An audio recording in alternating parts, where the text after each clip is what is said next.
Shalom, shalom.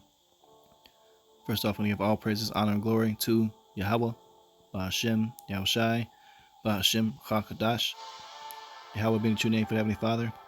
Yahushai being the name for His only begotten Son, who the world ignorantly calls God, and Jesus Christ. I want to give double honor to the elders and the apostles of Great Millstone, that taught me this truth and rule well. Salutations to you, hopeful elect, pushing this truth in all honesty and sincerity. This is Billy Yahweh Stop, coming to you now. That's the spirit power of Yahweh, Ba'ashem, Yahushai. This is going to be another update on the end times and events. Gonna go into a little bit on these animals that they're now coming out from the wilderness and coming into these cities due to this coronavirus, shutdown that's going on all over the world. We're now seeing the animals trying to, take back over their the natural habitats in which they resided. And ultimately, we're gonna see a lot more creatures and animals to come. The scriptures talk about how there are strange creatures and strange beasts that even shoot sparks and tempests out of their eyes, things that will make you die just from the mere sight of them. The Lord has creatures that we haven't even seen yet, and with different wars and stuff going on, what you see right now, like especially on this screen here, okay, you're going to begin to see many of these swine, wild boar coming out, and wild boar can be very vicious, dangerous, beasts, especially the big ones, the big size ones that's down in Texas, ransacking places. When you're going to have many people that are dying of starvation, dying of diseases, dying of natural disasters, you're going to have so many bodies out there that they're not going to be able to manage and maintain to clean up. You're not going to be able to get everything. So what's going to come out is that's going to attract beasts. Okay, beasts are going to come out to eat the filth from all the people. Not only that, not only bodies, but when major systems such as trash companies stop coming to pick up their garbage and people can't pay to have their trash picked up anymore, then what does that leave the trash to go? It's going to sit around their homes, their houses, or their apartment complexes. You're going to see piles of trash and filth, and it's going to have great stench. Well, that's going to attract all types of creatures to come out, man. Things that have never even been seen on National Geographic before. And these beasts, when they're coming to eat, hey, they're going to be attacking people. This video just showed, here you have a puma or a mountain lion is spotted, man, in the streets. A lot of these are going to be beginning to come out because these things right now, they're tucked away and they're hidden in the wilderness to avoid human contact. But now, ever since everything's so quiet, hey, they're beginning to come out slowly and get their feet wet, and now they're beginning to lose that fear of being around or coming to urban areas. This is going to build up these animals' courage to come amongst the people even more. So this means attacks are going to happen. But this is the book of 2nd Esdras chapter 5, verse 8. It says, "There shall be confusion also in many places, and the fire shall be sent. The fire shall be oft sent out again, and the wild beasts shall change their places, and menstruous women shall bring forth monsters." Okay, so here you have a wild beast shall change their places. The scripture is basically twofold. It's going to be talking about basically Edomites and heathens, changing the place that they're supposed to be in a position, which is supposed to be servants to the Israelites. But also, this can also mean it talking about, actual creatures and beasts coming out. Their places are normally the wilderness and the woods, and now they're changing their places to the cities because they're not going to have any restrictions anymore. They're not going to have anything to fear anymore. You're not going to have police officers responding and saying, "Oh, we have a bunch of wild boar in the city." Well, the police officers ain't going to have no jobs. It's just going to be UN troops, and they're going to be focused on keeping people in concentration FEMA camps. They're not going to care about these beasts roaming the streets, man. And we can get a little bit more precepts on that, man, because a lot of these animals, they've tasted of the destruction of the planet from Esau ruin. A wicked man's rulership has polluted the earth, so a lot of them are becoming endangered. A lot of them are locked up in zoos, and when all hell breaks loose, and you have earthquakes that hit these zoos and other places that are caging these animals, hey, that's gonna lead them positions to get free. The Lord can lift up the earth, from a zoo enclosure to it's just high enough for that tiger to jump out of there, man, or that gorilla to escape. And during times of a complete utter chaos that happens, like the Purge or World War III, all types of animals are gonna be out, man.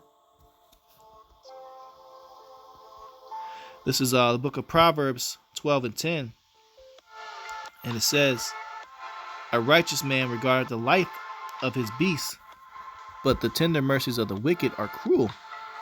Okay, well, the Israelites are righteous, and we care about our animals and the well-beings of them, man. Esau hunts these, and he calls the hunt a game. Israel never referred to the hunt as a game, man. It was a thing that we did for necessity, for food, for meat. We got our venison, and that was it. We didn't boast and brag on it. We didn't put trophies hanging on the walls like these Edomites do, man. See, now you see these deer coming everywhere in the streets, man. The beasts are beginning to become at peace because the rulership is switching, man. Israel is getting ready to take over. And these creatures aren't going to be messing with the Israelites. Now, wicked Israelites, Jakes, 2/3, of course they're going to be attacking those. But as far as the Hebrew Israelites that are in the truth, following law, statute, commandments, Yahweh Shem Yahushai, the Lord is going to put in those animals to be able to see our spirit. There's been studies to show that dogs can actually see, basically the parts of the spiritual realm, which is why, anytime there's like poltergeists or demons around or possessions, or you have a home that's haunted, dogs tend to bark or they'll get out of there because they can physically see what we can't. They can see little bits and pieces of the spiritual realm, which is why animals have it what Esau likes to call natural instinct to be able to do certain migrations. No, those are actual spirits that tell those animals where to go and guide them into where they need to go. Okay, they can see the angels and things that we can't see. So when it comes to the men of the Lord, and we're out and about in the wilderness and we flee into the woods, some of us will be, some of us may be, tested in the FEMA camps. But those of us that are in the wilderness, hey, these animals are going to be able to physically see the aura and our energy of that righteousness, and they're not going to harm us. They'll even bow down to us. They'll seek to help us, and they'll bring us food. Here's a precept on that. This is the book of Job 5 and 23. "For thou shalt be in league with the stones of the field, and the beasts of the field shall be at peace with thee." We're going to see these creatures, and we're not going to have to worry about fearing them, man. A lot of them will actually help us out. There's precepts where it talks about how the raven came and dropped one of the prophets' food. It's like the equivalent of an eagle catching a salmon, if you can imagine, and then dropping it off to one of the brothers that might be starving in the woods. The eagle might scoop up the salmon and then fly by and just drop it right there in our lap, man. And then swoop down and give a nice little bird call saluting you.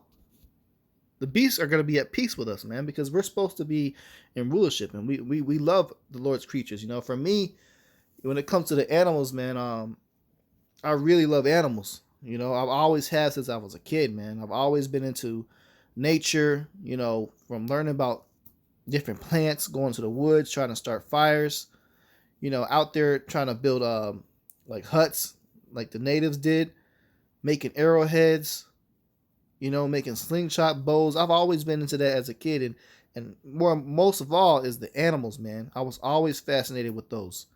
I used to watch these little magazines, not watch, but read these little magazines. They used to mail as a kid. I forget what the name of them was, but if you were a 90s or 80s baby, man, you'll probably know what I'm talking about. It was these little magazines that you used to be able to order from school, from the little book fairs, and they would send you a bunch of them, man. I read all them books, man.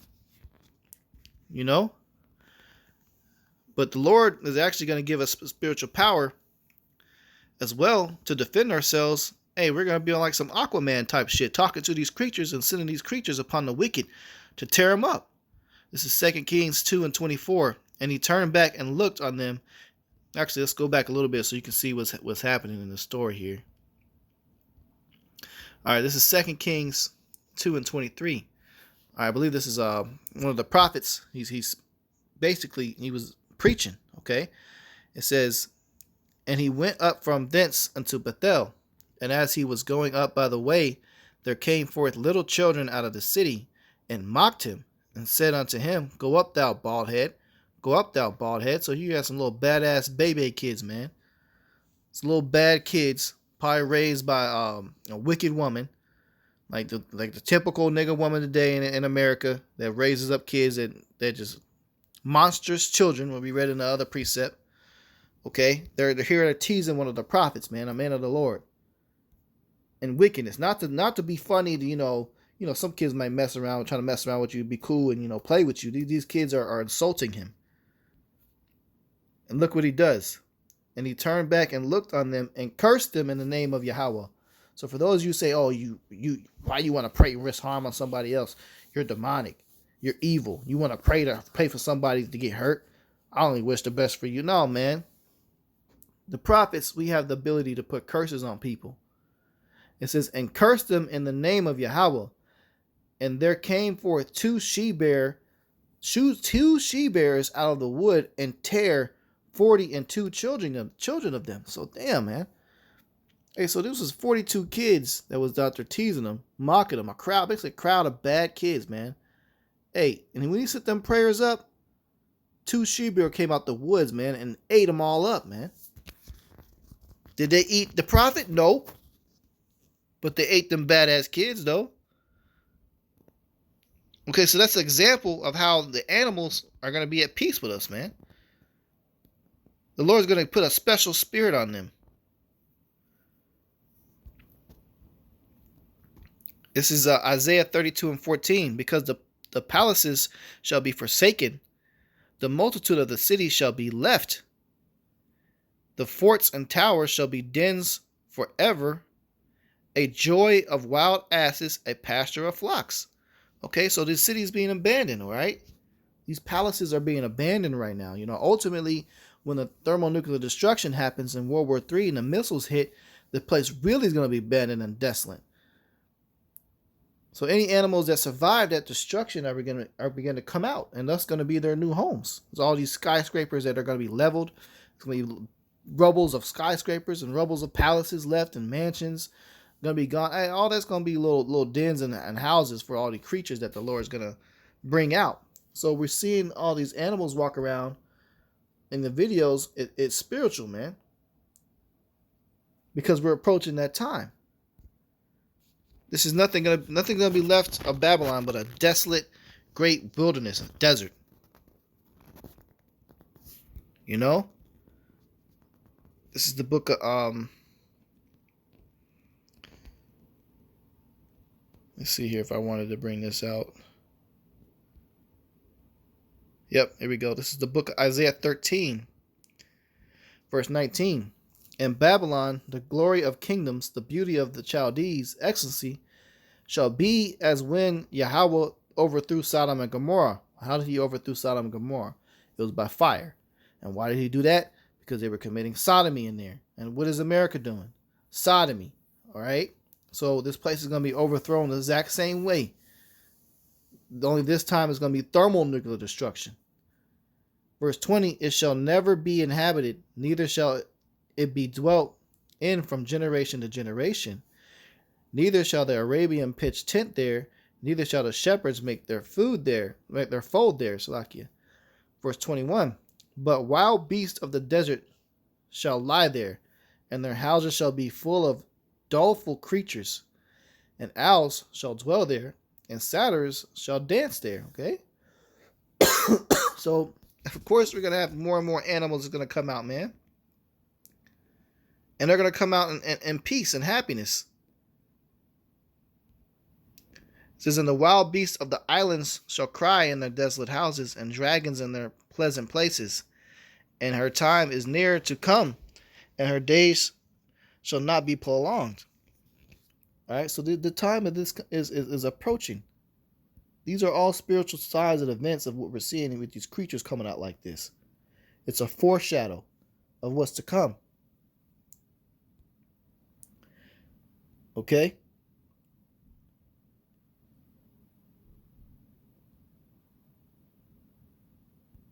See if we had any more precepts here. This is Numbers 35 and 33. So ye shall not pollute the land wherein ye are, for blood it defileth the land, and the land cannot be cleansed of the blood, but that is shed therein, but by the blood of him that sheddeth. All right, so Esau, when he took over this earth and he went over to all the indigenous tribes around the world, what did he do? He polluted the land. He put it his factories, his oil refineries, his railroads that pumped carbon into the atmosphere, causes global warming. And he did that in the midst of being able to set all that up via bloodshed. So he polluted the land, he polluted the earth with his poisons as well as physical bloodshed, man. And it says, what did it say? And the land cannot be cleansed of the blood that is shed therein, but by the blood of him that shed it. And the scriptures say that when blood is shed on a specific spot on land, and that part of the land is defiled. But the only way it can be cleansed is by the blood of him that shed it. So Esau's got to burn, got to go down. He's got to come out of his power, his rulership. Because he polluted the land for all these beasts to even be in a position where they have to feel like they have to come back out into these places like this and tiptoe out and around. You know, they're supposed to be at peace to not have to worry about shit like this, man. There ain't going to be no concrete in the kingdom of your heaven. The kingdom of Yahweh B'Shem Yahushai, you know, we're going to have streets that's going to be paved with gold, man. Soft gold underneath your feet like sand and water combined. You know? Animals are going to have a plenty habitat. So they're not going to feel like they got to be in fear to come amongst the cities, man. And if they do come amongst the cities in the kingdom of heaven, it's going to be in peace. We'll be talking to them and dapping them up and everything, man. Why? Because we regard the life of our beasts, man. But you wicked, you Edomites that are in power, hey, you didn't do this, man. You ruined the whole earth. Therefore, the Lord's going to bring this place down. You know, so it's a beautiful thing to see stuff like this, man. See these animals getting ready to come out, man. They finally get a little bit of a breather from all the wickedness that Esau has done. All the birds that can come out on the beach in peace. You got the little turtles, man, coming out on the beaches and hatching and making it to the ocean. You don't have people messing with the venison, the deer. Edomites just killing them for whatever. You know, so, hey, Lord willing, this lesson was edifying. I'm going to go ahead and close out. Give all praises, honor, and glory to Yahweh, Ba'Shem, Yahushai, Ba'Shem, Rakakadash. Double honor to the elders and the apostles of Great Millstone that taught us this truth and rule well. And salutation to you, hopeful act pushing this truth in all honesty and sincerity. Shalom.